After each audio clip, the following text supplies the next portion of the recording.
ግን ሙስሊሙን ሲደፈር እስልምና ሃይማኖት በጴንጤ ሲለወጥ እንዴት ቁጭ ብለን ያለን በሚል ነው እስካሁንም ተጽዕኖ እየደረሰብን ያለን።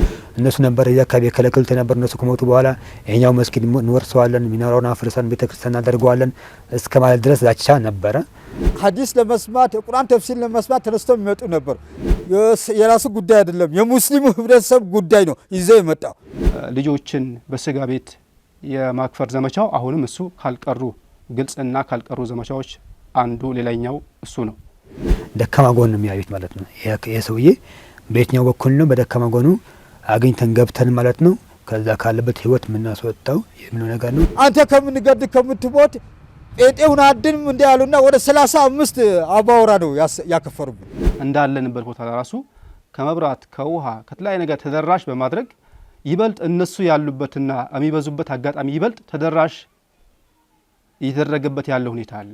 ከሩቅ ነው ውሃ የሚመጣው። አንድ ጀሪካን ውሃ አንድ አህያ ውሃ አምጣ ቢባል ሰው አንድ ሰው ቢገዛ ለአንድ እግር ማምጣት 300 ብር 400 ብር ተሰጥቶ ተሺ አይልም። አንደኛው ያው የእውቀት ማነስ ነው።